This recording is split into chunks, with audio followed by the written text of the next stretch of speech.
The air inside JFK International at 11:47 p.m. on Christmas Eve is a cocktail of jet fuel, expensive floor wax, and the desperate, humid scent of 4,000 people who are terrified they won't make it home. The fluorescent lights overhead hum at a frequency that mimics a low-grade migraine. In the center of Gate B42 sits Vance Sterling. Vance is 38 years old, but he possesses the stillness of an ancient monument. He is wearing a charcoal gray, bespoke three-piece suit, the kind of fabric that cost more than the average American sedan. His jaw is a granite ledge, his hair is silver-touched at the temples, swept back with the precision of a man who commands boards of directors.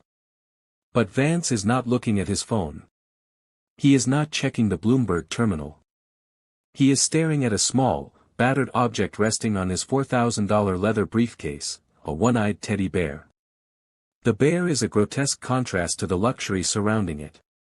Its fur is matted, its left ear is held on by a rusted safety pin, and its single remaining button eye is scratched, staring back at Vance with a haunting, inanimate judgment. To the passers-by, Vance looks like a billionaire eccentric. To Vance, he is holding the only living piece of a life that ended 5 years ago on a frozen highway in Dallas. The siren doesn't come from a loudspeaker. It comes from a tug on his sleeve. "Mister? Are you lost, too?" Vance doesn't flinch. He is a man trained to hide his startle reflex in the presence of predators. He slowly turns his head. Standing there is Blythe. She is 5, perhaps 6. She wears a plaid jumper, thick white tights, and a red backpack shaped like a cat. She isn't crying. She isn't frantic. She looks at Vance with the clinical curiosity of a doctor examining a patient who doesn't realize they are bleeding out.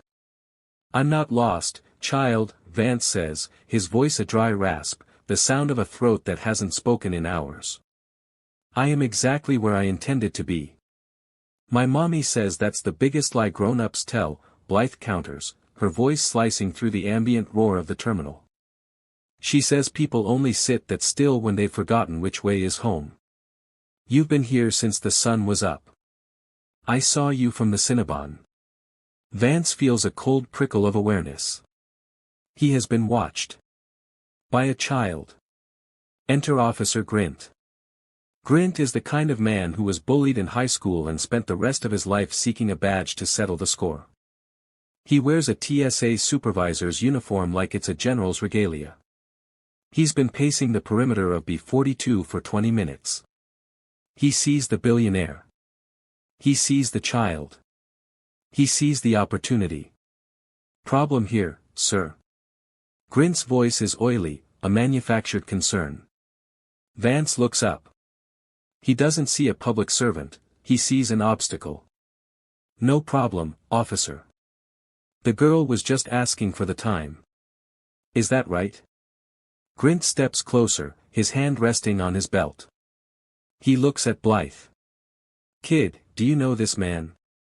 Is he your father?" Blythe looks at Vance's cold, sharp eyes. She looks at the teddy bear. She senses the tectonic plates of grief shifting under his expensive suit. "He's my friend," Blythe says, her chin lifting. "He's helping me find the North Star. We're on a mission." Grint's eyes narrow. He doesn't like being outmaneuvered by a kindergartner. "I'm going to need to see some ID, sir. And I'll need to take the child to the secure holding area until we locate her guardian." "Protocol." Grint reaches for Blythe's arm. Vance stands. The physical transformation is instantaneous.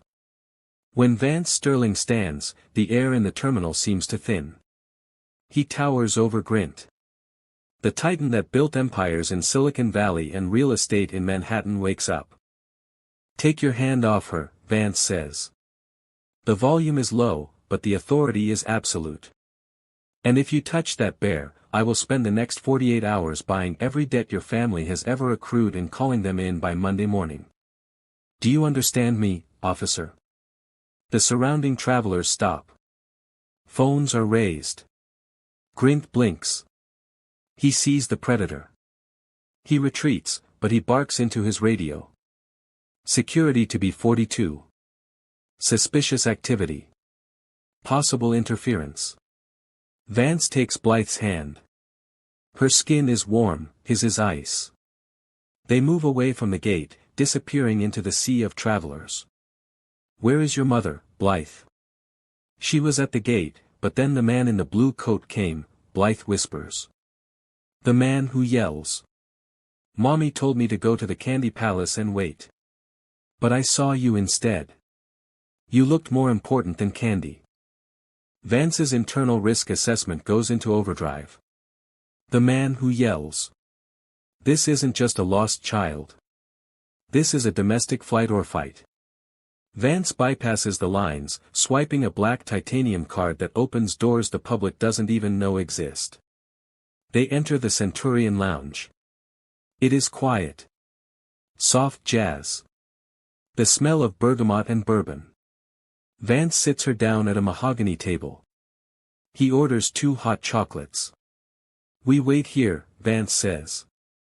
My security team is scanning the terminal cameras for a woman in a green coat. Her name? Sloane, Blythe says. Sloane DeWitt. Vance's hand, reaching for his coffee, freezes. 5 years ago. Dallas. A rainy Tuesday. Vance was on a conference call, closing a deal that would make him his first $100 million. He was driving his SUV.